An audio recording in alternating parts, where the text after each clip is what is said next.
Hey, everybody. Thanks for joining us for another edition of Jackman Radio. I'm very excited today. We are joined by, a New England institution, really, a legend, Mr. ChaChi Loprete. He is the host of the famous Breakfast with the Beatles, as well as the Get Back to the Beatles podcast. And I think he's known as, New England's premier Beatles historian. Would that be a fair assessment, Chachi? Mike, it's a pleasure to be here, and I appreciate you asking me. But yes, that is true. My Breakfast with the Beatles show airs in three New England states, and yeah, I'm known as New England's Beatles historian, and I appreciate that. And my show's been on for a while. I've been on the radio for over 40 years. I hate to give that number, but that is the case. Yes. Wow, that's wild. Yeah, I mean, I grew up in the Framingham Ashland area for the first 10 years of my life, and then I've been in New Hampshire since the mid to late Wow. 90s. So as far back as I can remember, Chachi, I've heard you on the radio talking about the Beatles, and I've heard your name, and a lot of people I told that I was having you on all said the same thing. So, and you're a Mass boy too, right? I was born in Boston, raised in Cambridge, and I go to Ashland often. And one of my favorite rib joints there, Fireflies Ribs, is in Ashland, Marlborough area. So Oh yeah, yeah. and I'm familiar with and I didn't had no idea you were from Massachusetts. So it's a pleasure to talk to you. That's awesome. Yeah. That's my both my parents grew up in Mass. My mom's from Somerville, and my dad grew up in Dorchester.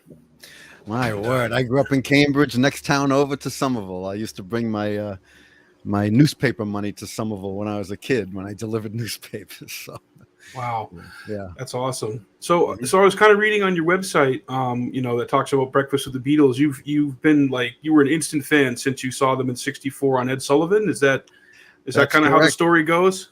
I'm a first generation Beatles fan. I had two older brothers and a sister, so I was sucked into that vacuum at the young age of 7. But I distinctly remember it, and it was life changing. And I remember it also because my brother had an accident where he fell. I'm from an Italian family, right? So they're all growing tomatoes in the backyard, and he fell, and one of the tomato posts went into his eye. Spent the night at the hospital, Ooh. and they wheeled the television in so he could watch it, and while we watched it at home. So yeah, it was amazing. I wanted to be Ringo from that moment. Oh, cool. Yeah, Ringo. I became a drummer because of Ringo.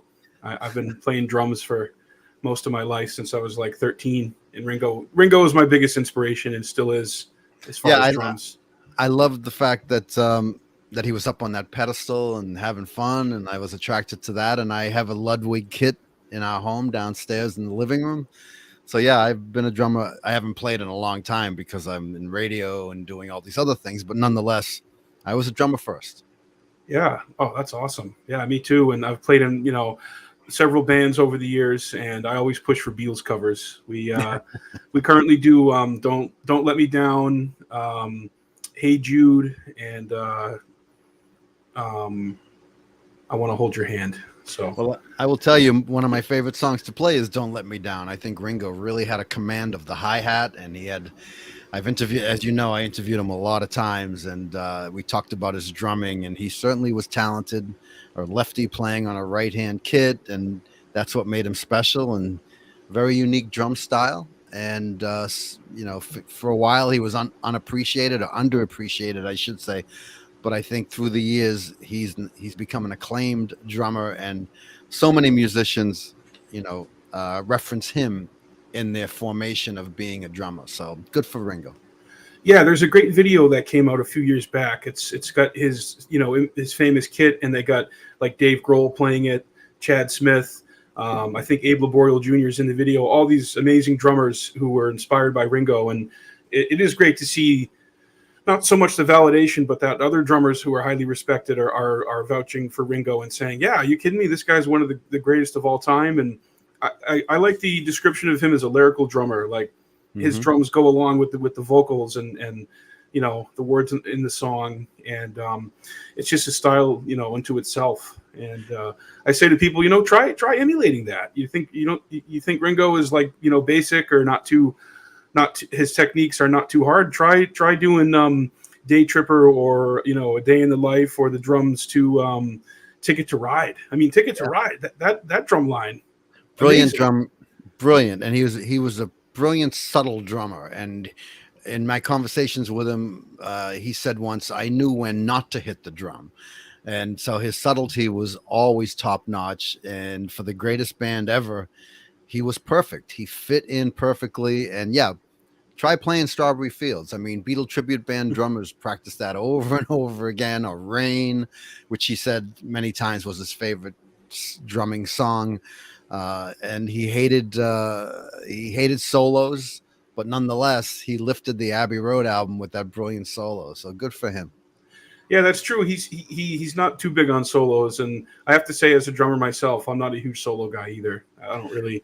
I like to keep it. I like to keep the beat for the band and not be too flashy. And yeah, I like that. It's what you don't play sometimes, because a lot of musicians obviously want to have the spotlight and want the attention on them, including drummers, and Mm-hmm. they'll go for the solo, and that certainly has its place. But Yeah. um, I wasn't a big fan of drum solos, and the rest of the band would, go off stage and have a beer or something, and you'd sit there and go, "Hurry up!" But no, I'm not a big drum solo guy either. I want to hear the songs, and the drummer, leads the way. So good for Ringo again. Yeah, and I like the way Studio 2 does it. I saw them at Fireflies, and I think you were hosting an event there. That was Oh, probably back in 2017 or 18 or something like yeah, that. yeah. So, speaking of Fireflies, I just remembered I actually saw you there. You were doing some trivia from the stage, Oh my and God, people were man, trying to small stump you. world. I know. Yeah, that's Great crazy. ribs too. Really good ribs. Yeah, I need to get back there for some barbecue. I have a cousin and uncle who live right in Marlboro, so I'll be definitely Ah, hopefully getting back down there soon for sure. yeah, Steve Eulis, the famous rib guy. He's the greatest owner of Yeah. Fireflies. Yeah. Yeah, very tasty. So, yeah, I wanted to kind of get into that. You've mentioned that. So you've interviewed Ringo many times over the years. You also got to interview George, I think, at least once back in the Wilburys era. Yes, the sad part is, first of all, Ringo was my favorite drummer in the beginning, but then I shifted to George because I loved how George survived in the shadows of two of the greatest songwriters ever. So I became a huge George fan. So today, George is my favorite Beatle. And I only got to interview him once in my radio career. It was over the phone. He was in Hawaii, and we were told, for the interview, he's named Lefty, so you got to talk to him as Lefty Wilbury. But then we broke out of that, and so I started asking him, how's your bandmates doing? How's George doing? So we did a reach around that way. But it was one of the greatest experiences of my life to hear that distinct George Harrison accent and saying my name. And boy, that was great. And, because of that interview, there was some discussion going around that he would sign some albums for us because of the interview. And so the record company guy, took the albums, sent them to Hawaii where he was, and we got them back autographed. And in fact, here's my this is one he autographed for me, help Oh autographed by man, George right there. And that was one of the greatest gifts, to talk to him and to then to receive. We received about 6 of them, but there were a bunch of people involved in arranging it, so everybody got an album. I could have been rude and taken them all, but no, just hoarded them. Yeah, I left with one, so I'll that take is so. one. That is so cool, ChaChi. Wow. Yeah. Hello, ChaChi. Do you have a George impression? Hello, Larry. I was Oh, born with Larry. ChaChi came around '83, and I was kind of at that point. I was like kind of embarrassed to say my name was ChaChi to George Harrison. I should have, because Ringo plays around my name, and certainly Paul. I interviewed him many times as ChaChi, but in the interview he calls me Larry, and that was just one of the greatest gifts. He was awesome. He was so funny and kind, and easy with his time, and didn't look at the watch, with Ringo, and I love him. You have 10 minutes, ChaChi, and then once it hit 10, that was it, but that's fine. I'll take anything. I'll take a minute. I'll take 10. It's fine. Yeah. Well, I'm always keeping time, ChaChi. Peace and love. Peace and love. I have to keep. You have 9 minutes now, ChaChi. You better make the most of it. I know. One time we were talking, and he goes, ChaChi, I'm going to get up. I have a drum kit back here, and I'm going to sit back here, and I'm going to say, goodbye, ChaChi. And the tape just stopped. He was gone. So he didn't play, but it was funny. Wow. So where can I don't think I've ever listened to your George interview. Is that available on YouTube, or where can people find that? Yeah, it isn't up there. And I should put it up someday. Sometimes I play it, but it's in the archives. I have not replayed it. I don't have it on YouTube. I certainly should do that, and I appreciate you telling me that, and I will probably do that. And you know what? I can send it to you too. So I would love that. That's so special. I mean, it's interesting you say George is your favorite Beatle. He's Eric's favorite Beatle, my twin. So maybe next time, if we do this again, Eric can tell you about that. But I would love that. I would love yeah, I mean, George, yeah, he was watching the Jackson's Peter Jackson documentary series Get Back. You really see George trying to come into his own during those sessions and struggling with Paul. And it was really just like being a fly on the wall, man. And it's amazing to see the those tapes resurrected in such a way where it just gives you a completely different vibe and feeling compared to how the original documentary was supposed to play out. It was incredible to see that. It was like a glimpse into history with completely different eyes. Yeah, back in Wild. it was wild. And back in 1970, when Let It Be came out, I went to see it in Fresh Pond in Cambridge, Fresh Pond Cinema, and it was so dark and dreary and sad, and we were all sad in 1970. When that came out, and one of the some good things came from COVID, but one of them was the fact that I became friends with Michael Lindsay Hogg, and interviewed him 4 times with this fellow named Plastic EP. I don't know if you ever heard of Plastic EP on YouTube. No, I don't think I have. That's He's an awesome. Australian. He's an Australian guy who started broadcasting on Facebook during COVID, and all the time, like broadcast, interviewed everybody all the time, and now he's almost up to 1,000 interviews. And so he called me one day. I heard so much about you in his Australian accent, asked me to do an interview with him. And then we did a bunch of shows together. And he reached out to Michael Lindsay Hogg, and we interviewed him 4 times. And it's on YouTube. And Michael Lindsay Hogg is such a dear guy and such a funny man. Talked about the Let It Be experience, talked about the Peter Jackson experience. And so there's 4 interviews out there with Michael. And what a great guy. Lives in upstate New York, and really kind gentleman. So it was an honor to talk to him 4 times. Pretty amazing man. Wow, that's unbelievable. You're really like the Beatles whisperer, Chachi. That's going to be your new. That's going to be the new name. I mean, I'd say other than John, you've pretty much interviewed all the really major players, including the at the time the 3 surviving Beatles, and you mentioned Ringo. When did you first interview Ringo, and how did that come to be? Was that during like the All-Star era, or? That was the very first tour for the All-Stars at Great Woods, it was called back then, in Mansfield. Oh, yeah. 20,000 seat venue. I was backstage with Ringo and talked to him live on WBCN. It was an amazing experience. And I think one of the things that happened was he found my name funny. And he always teased me about my name. He go, "You have a weirder name than I do, ChaChi, ChaChi, ChaChi." So we do all these funny things on the phone during the broadcast. And what that led to was every time we met, he remembered me because of my name. If it was Larry, he would like, "Oh, Larry, who's that?" But he always remembered ChaChi. And, you talk about John.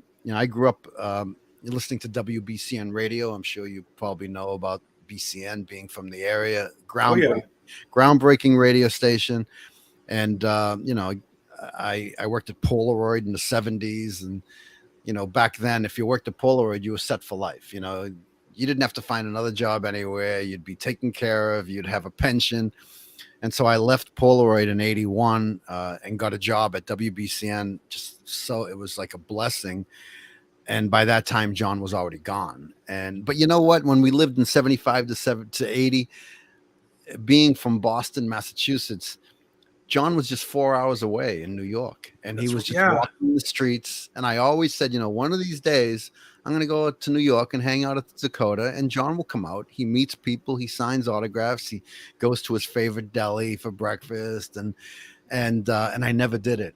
And then, what happened in 1980. So no, I missed the chance of interviewing John, but interviewed Yoko many times and interviewed Julian a few times. And, but never had the chance to interview John, which would have been, out of this. It would have been amazing. So never Yeah, happened. I think that's one of the reasons why he left England and why New York appealed to, I think, maybe Yoko first and then to John, was he could just walk around and nobody really bothered him. And it's crazy to think that he didn't have any security in New York City.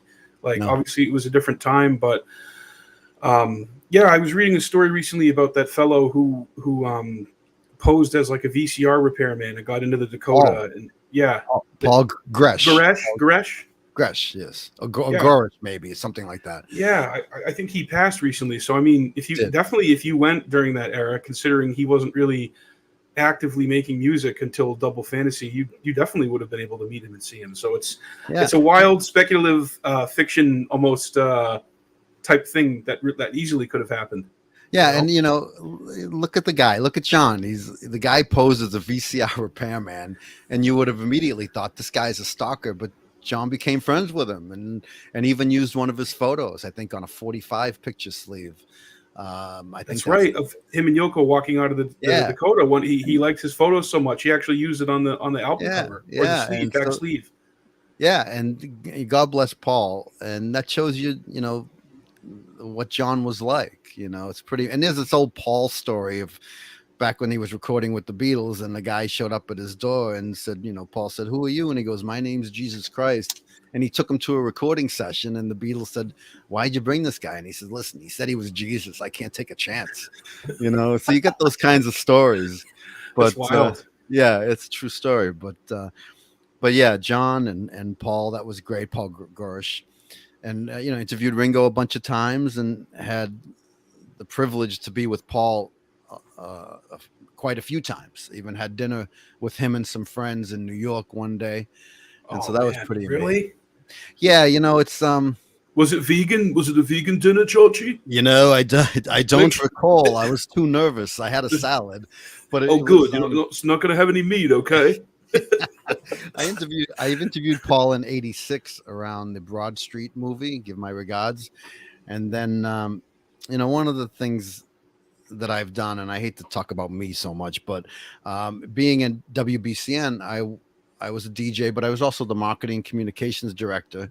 And so I was on the air, and I was introduced by an album that came in the mail, Tony Bennett, The Art of Excellence. It was a beautiful album. I loved it. And so I asked the program director, "Hey, do you mind if I play a Tony Bennett song?" And back in the 70s and 80s in BCN, you could play anything before things changed, where you had to stay in format.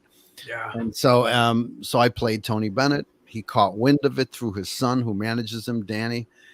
And they reached out. We became friends, and still to this day, 30 plus years later, I'm friends with Tony, and he's taken me to so many places, the White House, the Super Bowl, London. And one of the things through Danny and Tony, I got to meet Paul many times. And one of them was dinner with friends after the Carnegie Hall classical music show that he put on. And he was in the audience, and we were invited to John Eastman's home for dinner. Wow. And so I went with Danny Bennett, and we went to the Upper East Side, and John lived in this huge high rise, police everywhere. And we walk in, we get in the elevator, we go up the elevator to the top floor, the door opens, and you're in John Eastman's living room. The door just opened, and all kinds of celebrities were there, about 10, 15 people. And then Paul walked in, everyone gave him a round of applause. We all sat down, had dinner. And one of the things I did, because you couldn't, the great thing was, it was Paul with his friends. It wasn't him with any guard up. It wasn't him with fans. It was with his friends. So it was Paul in a way that I would never be able to see. And so it was really an amazing thing. So we never took pictures or anything. But what I did take was the napkins with the Eastman cool. Thing there, logo or whatever it's called. And so this is my only proof that I was there. Now this is like Linda's family, like Linda Eastman's. Yeah, John. Right? Yeah, Linda's brother. Okay. Who was Paul's attorney. Oh, okay. Is it the father was Lee and the son was John? I think. Yeah, I think Lee Eastman was the father, and he was going to be the lawyer, or was for a time towards the end of the Beatles, right? Yes. Wow. So you're at the Eastman compound in New York City with Paul McCartney and Tony Bennett and Tony Bennett's son. Tony wasn't there, but Danny was his son. Wow. but Conan O'Brien was there, Lorne Michael, Alec Baldwin, and the list. I mean, it was just giant, long, very old dining room table, white glove service for dinner. So that was one time, and then Paul played a show for Tony at his music school. You know, Tony opened a music art school in New York City called the Frank Sinatra School of the Arts, and Tony bankrolled it along with donations, and it became part of the New York school system. It's still there, and Paul agreed to do a private show, and I was invited to that, and we hung out backstage with Tony and his family and Paul. I took pictures of Tony and Paul, and it was another situation where it was just the easy, laid back Paul McCartney, and that experience was crazy, you know. So, and I interviewed Paul in 1990 at Sullivan Stadium in Foxborough. So there's a lot of times throughout my years that I crossed paths or interviewed Paul, and that was a phenomenal experience. It was just a laid back guy. Yeah. Like, let me show you this.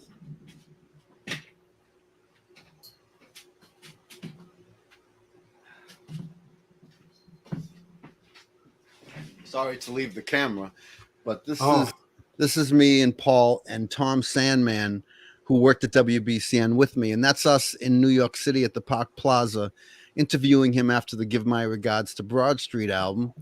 And then during that interview, he autographed some sheet music for me. Oh man, that is so cool. Yeah, wow. So that was amazing. You know, I mean, that is like a once in a lifetime story for anybody. But the fact that you've been able to hang out with Paul a couple times and then have this beautiful friendship with Tony Bennett, and I thought it was really, really emotional and inspirational to see Tony Bennett rise recently to do his final show with their Lady Gaga was there, and he remembered all the words, and the music just flowed through him, and he might, you know, obviously struggling with, I think, dementia, and to see him light up with the music and remember the words and just give an amazing performance was incredibly inspiring. It is truly amazing. That's the power of music. And my beautiful bride Stephanie and we went to the third to final show. He did a small show for MTV Unplugged, which ran after the Radio City shows on television, and it was a very small, close environment, stage in the round, and we saw Tony and Gaga, and yeah, the music just takes him, which is fantastic, and we love Tony. God bless him, and we pray for him every day. He's done so much for me in my life. I can't measure how much it meant to me. He was that kind of a guy. He never forgot that I was the first guy to play him on a rock station. He put out 2 biographies. He wrote about me in both, giving me the credit that he thought I deserved. I didn't. Wow. Yeah, he was a very, very kind man. So, I have act. How about this one? I kept this since I was a kid. Newsweek, you know, they were on the cover. This is autographed to me by Paul and Ringo. Oh wow, you got both of them. Yeah, it's the whole magazine, and I just, you know, when I knew I was going to meet one of them, I take it with me, and Paul signed it first, and then I showed Ringo. Yeah, I'll sign it, ChaChi. And so, yeah, this is one of my favorite pieces. That's got 2 Beatles on it. Yeah. All right. So Beatles. I guess I should show you what I got here. Yes, I want to see what you have. All right. So this is I have a Yellow Submarine poster autographed by Ringo. And nice. He signed that for me. It used to be called, I think, the Bank of America Pavilion. That's right at the tent there in the water. It was called Harbor Lights first, a beautiful name, and they took it away and put in Harbor Lights. Right before then. So I was, 2003. That's 19 years ago. Summer of 03. I would have been, I don't know. I was in high school, 16, maybe 17. Were you backstage? No. So what happened? I went to the backstage area, and I had, I dragged that Yellow Submarine poster there with me with a black Sharpie. And I was with my dad who was so instrumental in getting me into music, bought me my first drum set for Christmas, always supported me, came to my shows. I got to go to a lot of concerts with him. So he took me to see Ringo, and I went to the backstage area, and I saw that Ringo was just behind the fence there. You could kind of see him. So we were like 10 feet from each other, but there was there was the gate, the fence that separated us, and I was like, "Oh, I love you, Ringo." He's like, "I love you too." And there was this woman who was going. She had full backstage credentials, and she was walking to the backstage area. Me being a kind of a, I guess, more gutsy, young teenage boy at the time, I was like, "I know you don't know me, but is there any way you could bring this to Ringo? He's right there, and just have him autograph this for me." And she kind of like, at first, was kind of hesitant, but she's like, "All right, okay." So she took it, walked right backstage, and I could see Ringo autograph it for me. And then she brought it back. And That's fantastic. yeah. That could have been the same show that I was at where he signed this, a Beatles CD. Look Oh at that. wow. I love the CD, and he signed it. He did Ringo. the star on yours, huh? For Yeah, that he one, or did. did he And write '03 on that one? Because I know he no, puts the. No, okay, he but didn't write any date on it. And wow, we were backstage with Lee Stocky. She was there. Maybe it was Lee Stocky, that got his you his daughter. autograph. Yeah, Yeah, it because could have she was been. at that show. Wow, I don't, and then we went another time in '06, and I think it happened again. We had got him to sign a couple albums for us and for a friend, and it was, I think, his longtime assistant or secretary who was living in the Boston area. So you might even know that person. I don't know if you know, if that sounds familiar to you, but No. that's a story I'll never forget. And I Well, saw that you were. What was go that? ahead. No, Oh, I remember, with just like your story, there was a person there with a big gold record, the kind you buy at the mall, right? With the, not really a gold record, not certified. And he refused to sign it because it was a phony. And oh, really? yeah, like his road manager brought it back and then brought it to Ringo. And then the guy came back and said, "I'm sorry, Ringo won't sign this. This is a fake. It's a phony." Because the platinum albums, all those albums, they come with the RIAA insignia. That's what makes it real.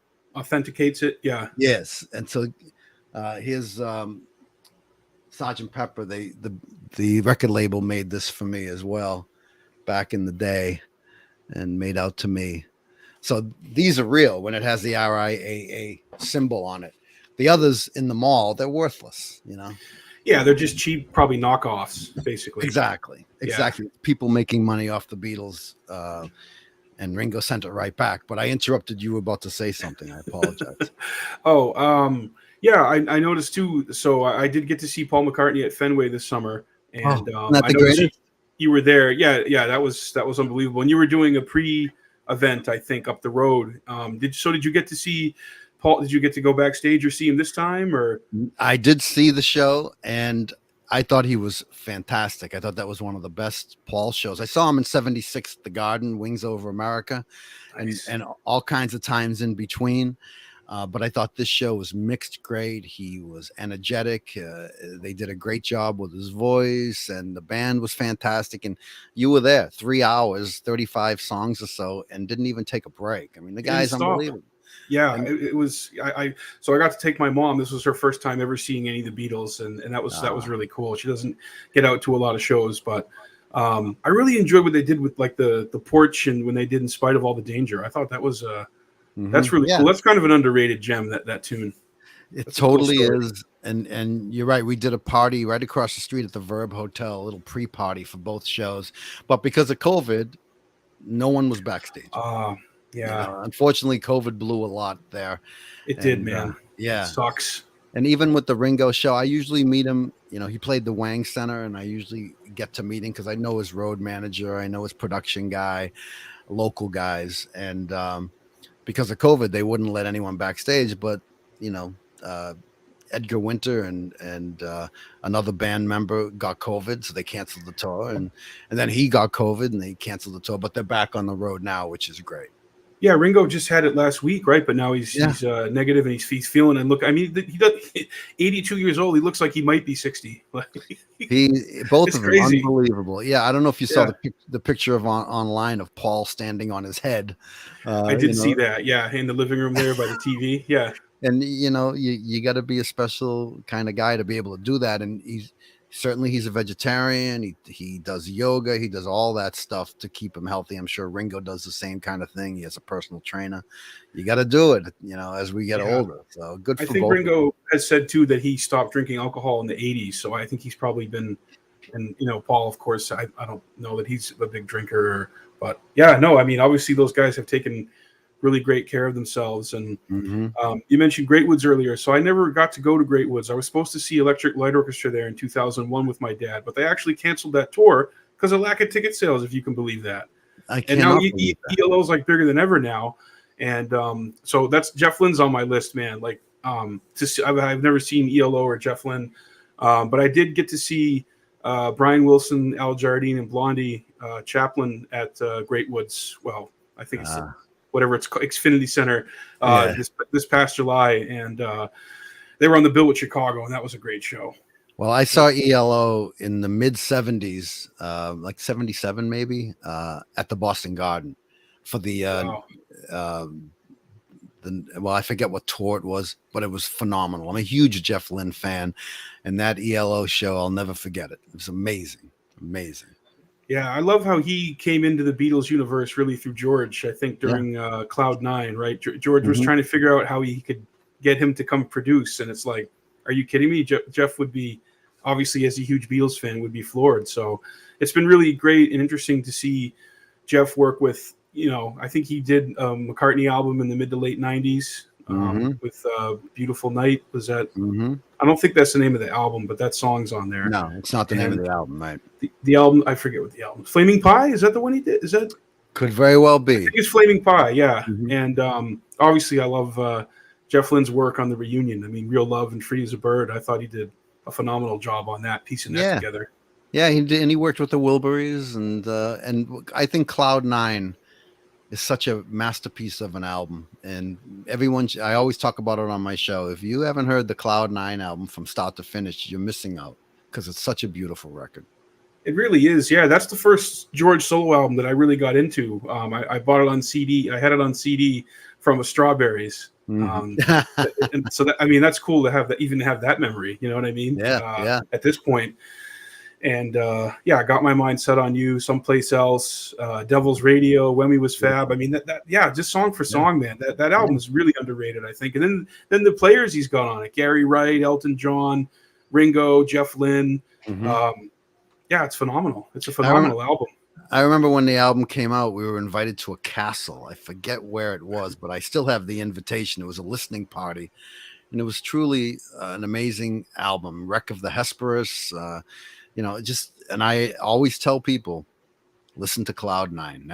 And it was great because George had a couple of bad albums there, but that one, really raised his stock, and it was such a great record. Yeah, that was his best era, I think, since All Things Must Pass. He really had a resurgence, and Al Clapton plays the guitar on the song Cloud 9, I think. I think he's on that one, or does backing vocals on the title track. And one of my very favorite George songs from that era is "Cheer Down." I mean, that's an amazing song. Yeah, and what is that in Porky's Revenge, I think, or something, or A Lethal Weapon 2? Yeah, it was in Lethal Weapon 2. Yeah, he did that one with Petty and Jeff Lynne. Yeah, basically like a Wilburys track, pretty much. Yeah, and it's a beautiful track. So yeah, for sure. Oh, here's another piece of a collectible, like my Butcher cover. Oh, that's rare, huh? Yeah. It's amazing. I have 3 of them. It's amazing because they were all gifts, which is truly. That's really cool. People throw around blessing a lot, but I'm just lucky. I was in the right place at the right time, and I was determined. So. You got to be. You got to act like you belong there, and sometimes like you own the place. Yeah, in a genuine way. Yeah, not in a hubris kind of arrogant way, but I'm with you on that. Yeah, I was at the House of Blues a couple weeks ago seeing another great Liverpool band, Echo and the Bunnymen, and I've gotten to know their guitarist Will, and he's just so cool and down to earth. And I had him on the show, this show here in April, and he did the same thing you're doing, man. He had a collection of vinyl, and he showed me. He's got 30 David Bowie LPs that Bowie personally signed for him because he toured with Bowie. The Bunnymen were opening for Bowie in Australia in the 90s, and Will had all of his Bunnymen, his David Bowie albums shipped to Australia, and Bowie just signed all of them for him. So he was, he was showing those to me, and he's like, yeah, and I accidentally dumped an entire drink on David Bowie just after he put his costume on. Oh my God. He dumped like a, I don't know, a mixed drink or a beer on him, and he said he was really cool about it. You know, it was an accident, but and he told me a funny story. I think it was around 2008 when Liverpool was doing some kind of big celebration, and they had Ringo was part of it, and they had, I think, Ringo up on this like drum riser doing a solo or playing something, and the Bunnymen were part of that, and Will got to go to Ringo's dressing room, and he meets Ringo the first time he's ever met him, and he goes, "Will you play Back Off Boogaloo?" And Ringo looks at him and just goes, "F you." Oh my God. You're You know, kidding. like just joking, but Sure, yeah, sure, but sure, sure. that's I thought that was a funny story, but Well, and that says a lot about Bowie that he would sit down and sign 30, all at once. I'm thinking, okay, he got him to sign one here, one there, a couple there, but all 30 of them. Good for him. And that says a lot about David Bowie. oh yeah, yeah, another favorite of mine. And Yeah. Who I've met many times. you met Bowie too? Oh, Wow. yeah. Well, being Wow. at WBCN, they all came through. I have pages of photos with presidents, everybody. I mean, I've met a lot of people in my career, so I'm very lucky. Who was your favorite, most memorable, other than the Beatles? Oh, gee, Elvis Costello and Brian Ferry. We just Oh, recently Roxy saw Music. Roxy Yeah. Music. They just played Boston, and my lovely bride Stephanie and I went. We're huge Roxy Music Brian Ferry fans, and what a great show! So, and I met Brian Ferry a couple times. Fantastic. Wow, that's another fellow who's probably pushing 80 and looks maybe barely 60. Yeah, he's You about know. 77, and he was great Wow. on stage. They played a great show, was sold out in Boston, and now I just saw the other day they're in Scotland now, continuing the tour. They went from the East Coast to the West Coast to overseas, but it was their 50th anniversary tour, and I would love to see them again. They were that good. Yeah, I've never caught Roxy Music. I definitely need to see them at some point. So many shows, man. So many shows, so little time, and Yeah, so little extra spending money. Sometimes, yeah, yeah. you gotta But kind of be picked. who I was with last week was Pete Best. Oh yeah, this was his only American appearance, right? Yeah, Was that yeah, in and Framingham or it was somewhere in Mass, right? Westford, Mass, Westford, Mass, down by Worcester. Okay, And yeah. it was a super mega fest, and I've known Pete for many years. I have pictures with Pete from like 35 years ago, so we've known each other, been friends for years, and to see him again and hang out with him. They had a birthday cake for him because his birthday's coming up in November, and the guy's doing well, and he's a blessing. He's a Beatle. Stu Sutcliffe, Pete Best, John, Paul, George, and Ringo. Once you're a Beatle, you're a Beatle, and he embraces it. It was rough in the beginning for him. I don't know how I would have been able to deal with that, going through the 60s with the Beatles just surrounding you everywhere you go. But he's done well, and he's a happy man. He's a happy family man, grandkids, and Rogue created the Beatles Museum, and they have the Casbah. Hayman's Green is still in its original form. No kidding. They're building a bed and breakfast from Hayman's Green, which was the name of his house. But the Casbah downstairs has never been touched.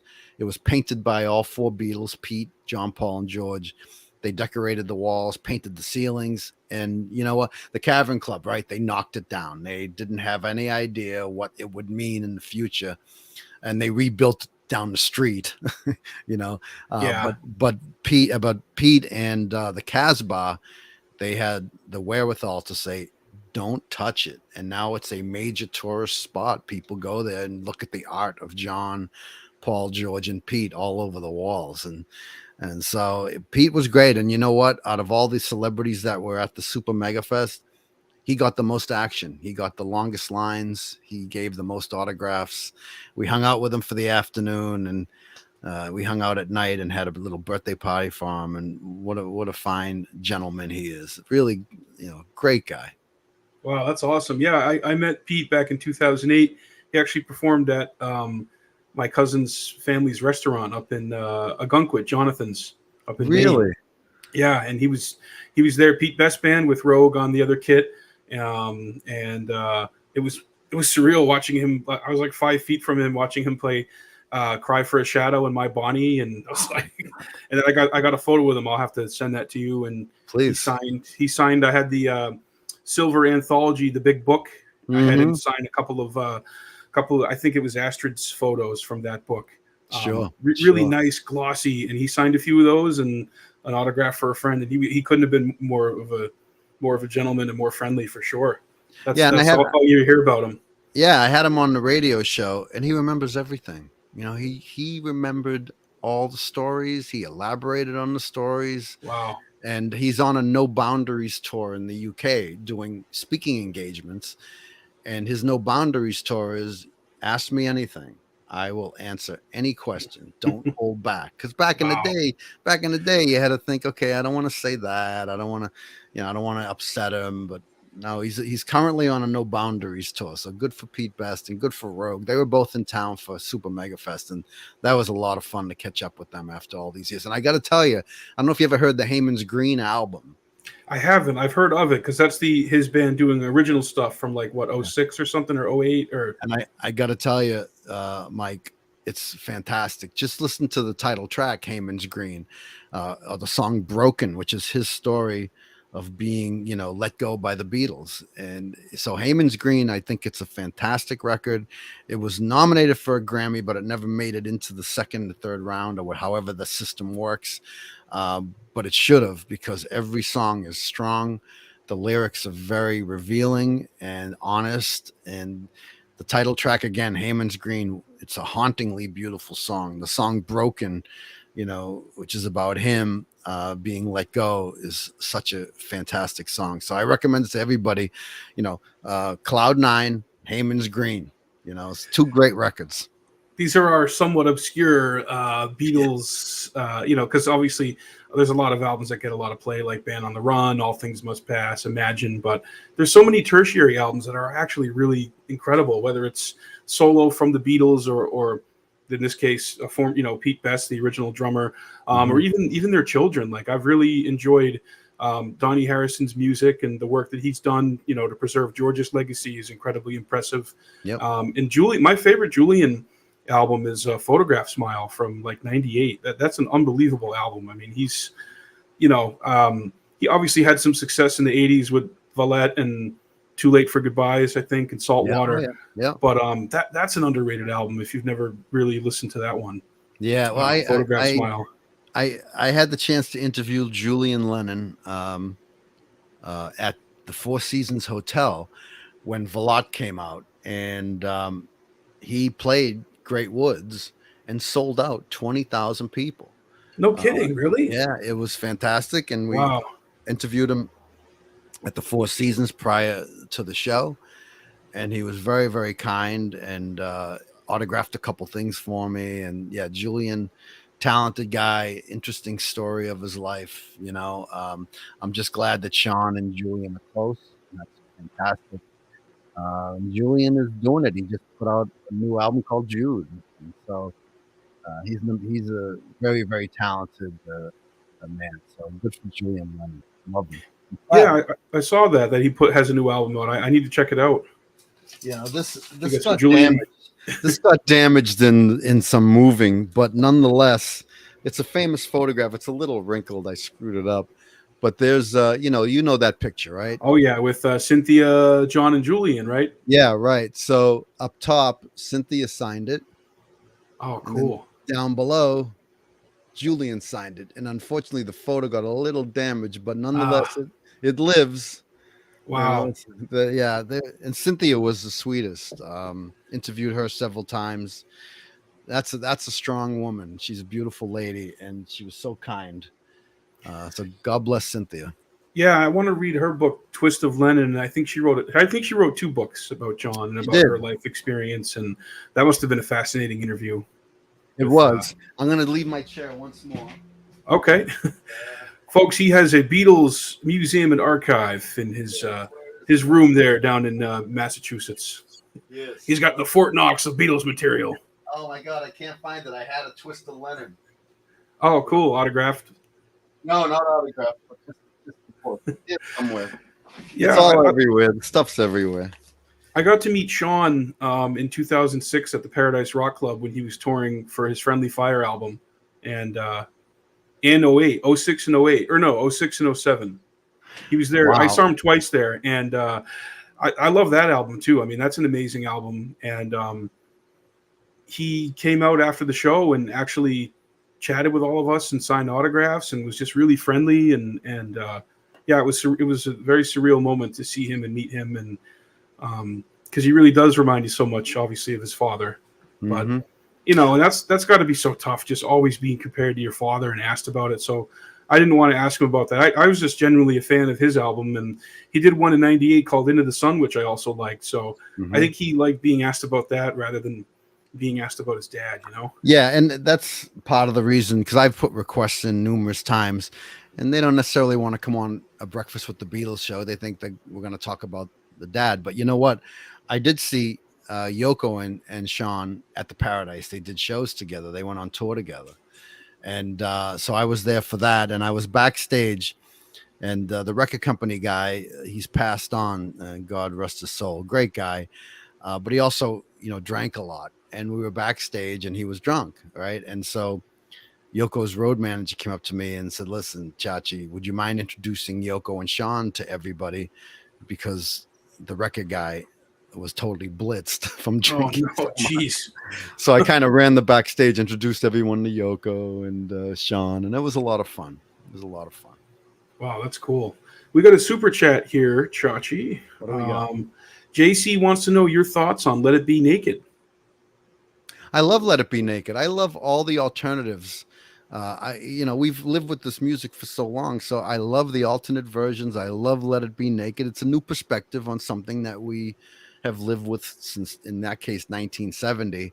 Um, so I enjoy Let It Be Naked. I think it's a great record. It's another look into that album, and it's a look into what how Paul envisioned it as well.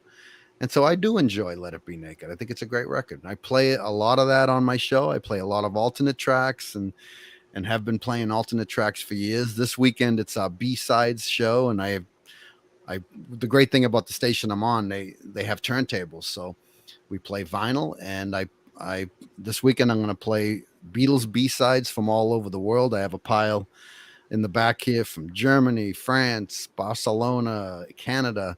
So this weekend we play Beatle B-sides, but Let It Be Naked, thumbs up. Yeah, I really enjoyed the take on Across the Universe on that Yes. one. Yes. That was really, you really hear Lennon come through a lot more, and I wanted to get into Lennon a little bit more because obviously his birthday was 3 days ago, the Sunday. October 9th. He would have been Mhm. 82. Yep. And what's your favorite? What are some of your favorite solo Lennon songs? Well, I got to tell you, I think the Walls and Bridges album is one of my favorite John Lennon albums. I love Steel and Glass, Old Dirt Road. I love the Plastic Ono Band, Mother and God. I love Imagine, Crippled Inside. I Don't Want to Be a Soldier. I Don't Want to Die. And I've interviewed Yoko a bunch of times, and I even play tracks from Sometime in New York City. I love the Sometime in New York City album, and when that came out, it enlightened me to the political endeavors that John was involved in. He wrote a song about Angela Davis. He wrote a song about John Sinclair. He wrote a song about Attica State. And when I interviewed Yoko, coming out of a song to go to the interview, she was listening, getting ready to talk, and I played Sisters Oh Sisters and We're All Water. And she was like blown away that I was playing Sometime Wow. in New York City. And I love the record because I always enjoyed everything John did. I felt like I was, he it felt like he was inviting us into his world, and I always went in with open arms. So I love the Sometime in New York City album. So it's an astounding catalog. I wish it would have went on and on. I mean, look how many albums Paul put out. It could have been the same for John. Yeah, and it was his birthday, and we do a bunch of stage shows, theater shows. Yeah, you I, did a day in the life of John Lennon this past weekend down in yes, Boston, right? Or yep. And 2 weeks ago we were in Rhode Island. This past Sunday we were at the Regent Theater in Arlington. This coming Sunday we are in Danbury, Connecticut at the Palace Theater. And I have a partner on stage. His name is Eric Taros, and he is a Beatles film archivist. You should have him on your show. I can help you arrange it. He has one of the greatest private collections of Beatles and solo Beatle films. So much so, at the beginning of Get Back, remember the collage at the beginning that goes through the career of the Beatles? Yeah. He contributed some pieces to that. He worked with Peter Jackson. Wow. He worked with Ron Howard on 8 Days a Week. He contributed footage to that. He worked with May Pang on an upcoming Lost Weekend film. He contributed a bunch of footage to that. He Oh, I did, want to see that. Yeah, I saw the yeah, trailer for that. That trailer's looks great. great. And Yeah. he worked on a Bee Gees film and a bunch of other films. So we do stage shows together, and we've been doing them for several years. And we did My Sweet George for George's birthday. We did Maybe I'm Amazed for Paul's birthday. We did A Day in His Life for John Lennon birthday celebration. And what we do is we take this rare footage no one has ever seen, and we feature them in a show, and we play clips, we discuss, we introduce each clip, have a little discussion, play another clip. So it's 2 hours of rare films that really you've never seen anywhere else, rare footage, concert footage, home movies. And we have another show at the Palace Danbury this Sunday. So yeah, Eric Taros, Beatles film archivist. So if you can catch our shows, you'll never see the stuff on YouTube. And if once in a while it's on YouTube, it's never the same, uh, you know, uh, quality of footage than what Eric has. He really has an astounding collection of films. So that's one show that I do. And then I would do another show. We're doing a residency at the City Winery in Boston. And the second Monday of every month, it's an early Monday night get together, 7 to 9. And I teamed up with a really interesting guy, very talented guy. His name is John Logan. He's a magician, right? So he was on America's Got Talent and got a standing ovation. Howard Stern, all the judges, everyone in the theater. And he does some amazing magic. He's also a keynote speaker. He travels the country doing keynotes for corporations and things like that. And so he was a fan of the show, young guy from Hanover, Mass, 28 years old, and he listens to my show. So he came to Maybe I'm Amazed at the Regent Theater where we did Paul footage, and he introduced himself, followed up with an email, and says, I have this show that I do. It's called Magic with the Beatles. And what he does is he has particular magic tricks, but they're infused by the Beatles. They're all Beatle inspired, Beatles infused. And so he says, come to a couple of our shows. And so Steph and I went, and we loved what he did. He did magic tricks, but they were all Beatles inspired. He would tell the story of the Beatles and do magic tricks along the way, and he blew people away. So Steph had this great idea after he reached out, because the winery reached out to me and said, "Hey, Chachi, how about doing a Beatles trivia night?" And so Steph and I talked about it, and we reached out to John, and we brought him into the fold and said, "What do you think?" And we created a series of shows called Come Together. And then the secondary title alludes to what the show is. We just did John Lennon's birthday in October. Before that, we did a party on the night of the 58th anniversary of the Beatles playing the Boston Garden, September 12th, 1964. We had a great house of people. We had 4 women show up that were at that show in 64 and talked about their experience. They brought their ticket stubs. Great event there. Last month we did John Lennon, and we had Roger Farrington show up, who is he's a photographer who was brought to the Double Fantasy sessions, the first guy to take pictures of John in the studio since his house husbandry scene going on for 5 years. So he was our guest, showed some rare pictures. So we have another one coming up November 7th where we're going to be celebrating the 54th anniversary of the White Album, and we're going to have fun with the Paul is Dead conspiracy, which was around that time. And so the winery in Boston, City Winery, booked us till December 2023. John Logan, me, and we have fun doing magic, telling Beatles stories, and we have a record store that gives us all kinds of original Beatles vinyl to give away. So we have lots of prizes. So yeah, we have these. We try to externalize what we do on the radio show to get people together, to get them out and to be with fellow Beatle fans, like-minded Beatle fans. And it's, it's a whole scene, of course, Yeah. everyone loves the Beatles, and it gets people together.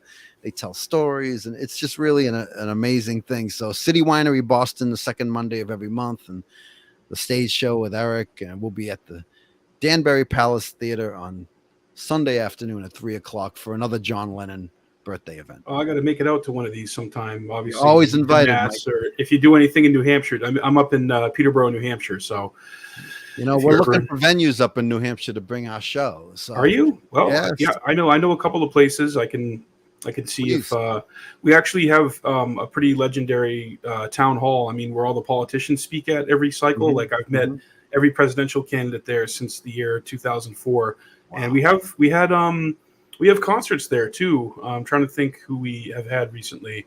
I don't know if it was Hot Tuna or Canned Heat. It might have been Canned Heat. So we have it holds like 1,000 people, and it's scalable, so you can do something smaller or something bigger. Wow. But that's cool, man. You're really keeping the scene alive with all that stuff. And you mentioned the Paul is Dead conspiracy. When I was a kid, I really liked looking at all that, trying to find clues. Yeah.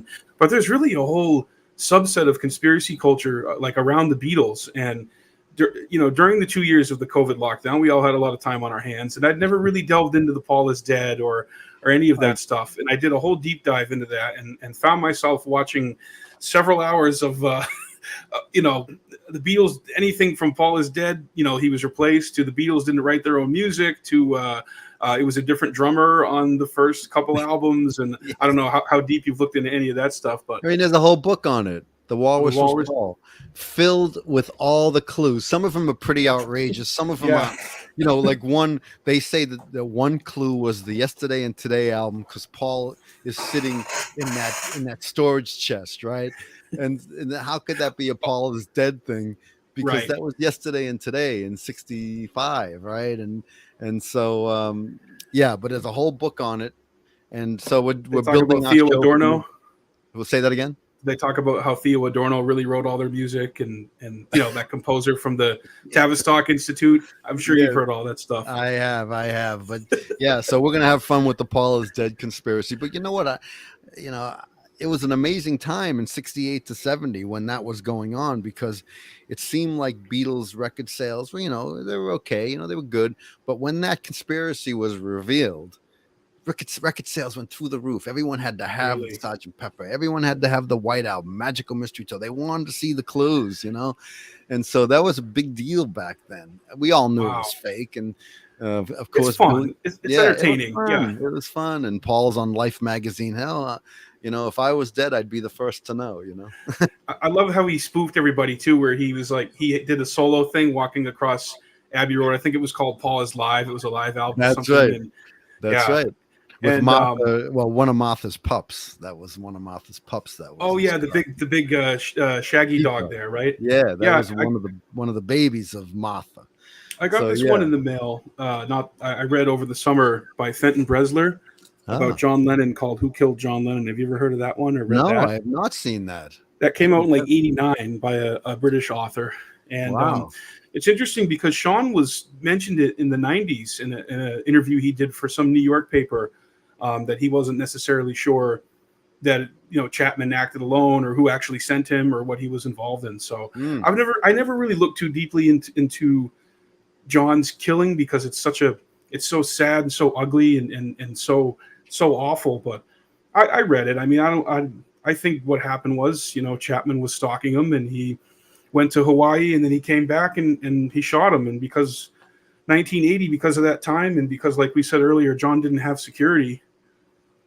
Unfortunately, anybody could have gone and done that. So it's like, it's hard to accept and fathom, but I don't know. But you know what, Mike? As we talked about earlier, he could walk the streets of New York, because New Yorkers would never bother John. It took someone to fly from Hawaii. Right. A New Yorker would never have done that. And it was a terrible, terrible time. But there is a new book out by Jay Bergman about John. Oh, here it is. This is a great book. Just came out. Lennon, the mobster, and the lawyer. And this is all about the Morris Levy, John Lennon story, where he sued Morris Levy for using his music, bad copies of his music, and they put it out on an album called Roots. Do you know that story, the Roots album? No, I don't think I know that one. Was that in the 70s? It was on TV. Hold on, Mike. Yeah. For our listeners, ChaChi is looking for a album. Back in the 70s, this guy Morris Levy ran Strawberries, Strawberries Records.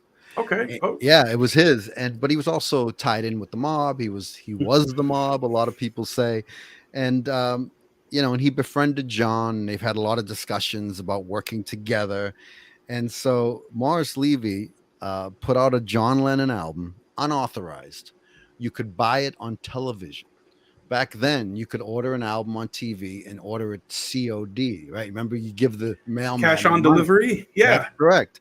Yeah. And he put out unauthorized with, really bad recordings. John gave him a tape of really bad recordings of these oldies that he grew up with. It became the rock and roll album, but he made the songs better and put them in good quality. He gave Morris Levy a terrible tape.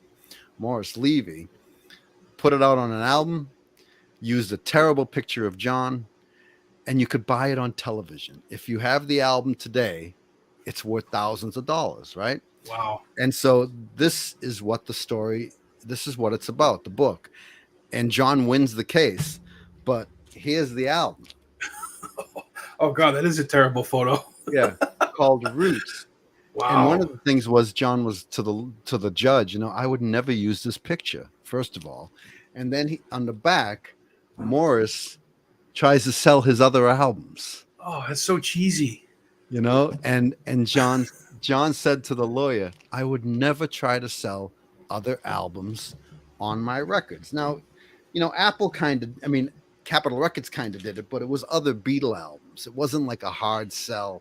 Right. Type the other Beatle albums, but this one, he's Soul Train, Super Tracks, 20 solid gold hits. So this is what the book's about, and it's a really fantastic book. And Jay's going to be on my show soon. I'm a little late in interviewing him. He sent me an email saying, "Hey, can we do the interview?" But that's all around this album that was unauthorized by John Lennon. They were pulled off the market. They were taken off the television, but yeah, you could call a number and they deliver it to you and you pay the mailman.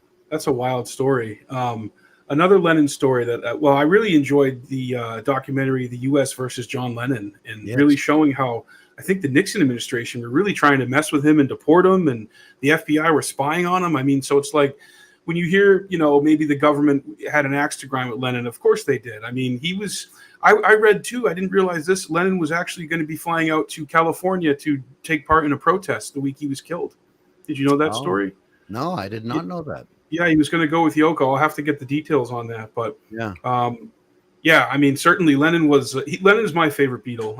I think I told you. John's always been my favorite with the Beatles and his solo stuff. And I've always appreciated how he really stood up to authority and questioned it, and he returned his MBE to the Royals to protest the foreign policy and the wars and the policies that were going on. And it would have been really interesting and amazing to see what he would have done in the last 42 years. Yeah, and that's. Well, John hung around with some of those radicals, right? David Peel and all those guys, and then, of course, the Sometime in New York City album, if you recall, there's a doctored photograph right on the cover of Richard Nixon dancing naked with Chairman Mao. That certainly didn't help.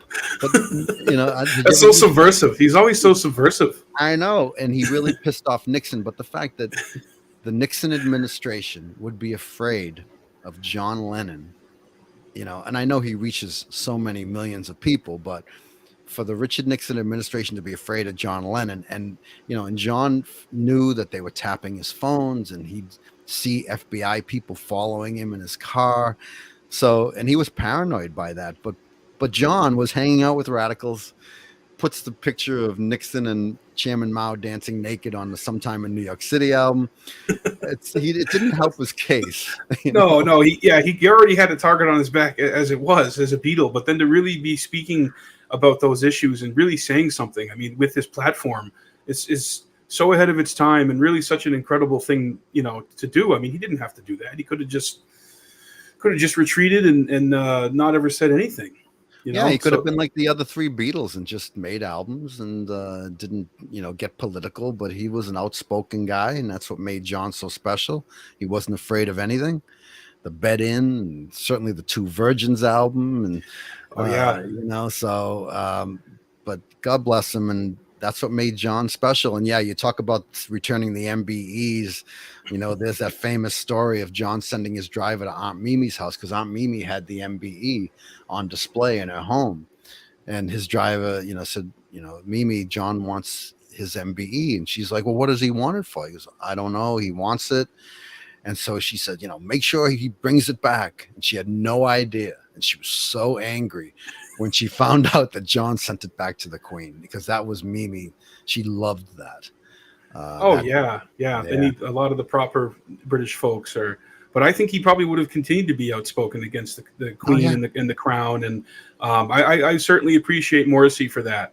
That's something that he's always been very upfront and open about how he feels about that. And it's refreshing to see that. I think everyone has a right to their opinion, whether they're a private person, a celebrity, a regular, whoever you are. And you don't always have to agree, but it's interesting when you see celebrities and especially musicians, what they do with their platform. And I think nowadays nobody's carrying that flame more than like Roger Waters. That's true. And, listen, you go back to 1980, John had never known what a CD was. Imagine what he'd be doing today with social media. And on our stage show with Eric Taros, we have footage of John talking about, women's rights, the war, male politicians dropping bombs for no reason. And this is all vintage footage from 68 and 69. And Wow. we watched it at our show, and it's amazing how it resonates today, how it's still valid today, sadly. And so, yeah, and that's how his material rings true even to this day. All these years later, it's still relevant. His lyrics and music and what he did back then, sending acorns to world leaders saying we need peace. And, watching this vintage footage from 68, it could have been today if he was still with us. It was that valid and relevant. Absolutely, yeah, and that's another thing that really inspires me so much about John is how outspoken he was and unafraid to really call out the real sources of power in this world. And I love his quote about, I think the show is being run by psychotic people for psychotic reasons and psychotic ends. Yeah, and we want to try and sell peace like we're selling soap, like a product. It was brilliant. Exactly. It was so ahead of its time, and I really think Yoko brought a lot of that out in him. And I'm really glad to see history has kind of turned in the other direction on Yoko. It's like, oh, Yoko broke up the Beatles and she was a bad influence and she was this and that. It's like, no, she was an artist, a cosmopolitan, worldly, person who was like 7 years older than John and had already been married and had a kid. And I think really opened him up a lot in the artistic realm and, in just culture and politics and everything that was going on in the world. So it's I'm glad that she's still around and still the caretaker for his image and estate. And I think Sean's doing that more now. Obviously he's kind of stepped more into that role because Yoko is, I think, getting up there in years towards 90, and I think he's had some health problems, unfortunately. That's right. But I'm glad to see, like with Get Back, that there's been the reassessment of Yoko's legacy in the whole story. Yeah, there were a lot of smiles with Yoko, and certainly she's gotten a bad rap in the past. Things are more understood now, and and I always think about the fact that they met in November of '66, November 9th. You can't even fathom that. He met Yoko in '66, but what would have been different if he went to the Indica Gallery, which was co-owned by Peter Asher, and Yoko's art installation was there, and he climbed that ladder with the magnifying glass. What would have happened if it said no?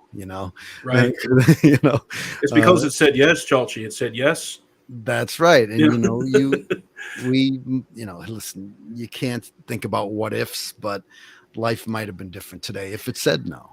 So, Yeah. but Well, I think things happen for a reason. yeah, it's wild, and he only lived 4 decades. I mean, he was a young man to accomplish so much and get the message out. And I think he certainly would be talking about the insanity of our current nuclear situation on the world stage, Yeah, and and certainly looking at it through big picture means. hmm certainly the problems in the Ukraine, but what would have happened on 9/11? John would have been there helping, donating money, and certainly he donated money to the New York Police Department years ago to give everybody, vests, bulletproof vests. So That's right. yeah, That's so right. he did that, and but what would he be doing today if dealing with the war in Ukraine, which is just so dreadful? But he's missed every day. God, we watch these films and when he smiles, and it's so sad. And Mike, listen, when you hear the footage, the audio from December 8th, still to this day, you can't keep a straight face. You're Yeah, very, it very is. sad. It's so fresh still.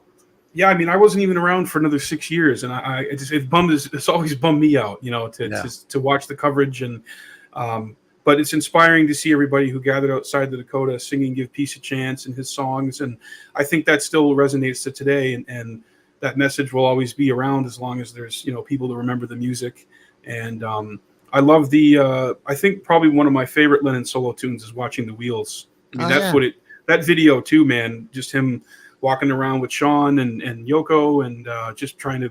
It's just basically footage of him being a normal dad, and Yeah, and Mike, isn't that the way? That's the biggest question everyone asks me. I'm sure it's for you. What's your favorite Beatles song? What's your favorite John Lennon song? yeah, It changes every it day. does. It does. You hear a song and you go, oh no, that's my favorite song. And that was the power of John and his music. And from his first song that he wrote in '57, "Hello, Little Girl," to the very last song he recorded, whether with the Beatles, "I Want You," or his solo catalog. He had such a brilliant canon of music. He was so talented, growing up the way he did, to find that talent and make it happen. He became what he wanted to be. He wanted to be bigger than Elvis, and it certainly happened. Yeah. Well, we're over an hour here, Chachi, and before Oh we my wrap God. up, yeah, I know it's been great, man. I've really it's really great to talk to you, and someone who's keeping the legacy of the Beatles alive, and having it accessible for everyone here in New England. Given how precarious the world is right now, it's a nice thing to have. And but I wanted to ask you, kind of shifting gears. I mentioned to my friend Justin Martell, who wrote the official biography on Tiny Tim, that you had Tiny Tim on once, or you met him or interviewed him. Do you want to Yeah, share that story, or? Tiny Tim was fantastic. I have pictures with him and his shopping bag, and when I interviewed him, and certainly I saw him get married on Johnny Carson with Miss Oh yeah. Vicky, and I bought the Tiptoe Through the Tulips 45 when it came out. He was such an interesting character, and Mike, he's in the Beatles Christmas Message, I think '69, maybe, with George in a hotel room, and he sings "Nowhere Man." That's right. Yeah, with the Yeah, ukulele. Yeah. yeah, and And the Beatles were in the audience at his Royal Albert Hall show, right? That he oh, did. yes, I'm pretty yes. sure two I, or three of them were John and George, at least. I think you're right. And interesting man, just a childlike guy, sweet, innocent man. I had so much fun with him. Where I met him was at Spooky World. I don't know if you remember Spooky I World. do. Yeah, I do It was remember in that. Hudson, right? Yeah. And my Wow. friend, yeah, my friend David Bertolino, who opened it and ran it. He booked Tiny Tim, and we were there broadcasting live. I got to interview him, and a gentleman, interesting man. He had his issues going on here and there, but certainly that shopping bag told a lot of stories. What was inside, but what a great man! I really enjoyed. He was fun on the air, playful. Uh, Another great story, Tiny Tim. Yeah, he never gave up trying to reclaim a shot at a comeback, and it's cool to see him in the intro of Private Parts there backstage, the Howard Stern movie. Yes, that's right. His appearances on Howard Stern were always Oh, entertaining. But brilliant radio, and Howard always asked the right questions, and he would talk about his, the male diapers or whatever he was doing. He had these products that he his always lotions, used, yeah, his lotions, and Howard brought all that out. But you know what? He was open, and he just said, "Yeah, this is what I do." And interesting guy. God bless him. So many people, great people, have come before us, Mike, and they don't make celebrities like they used to, and musicians like they used to. But no, that's very true.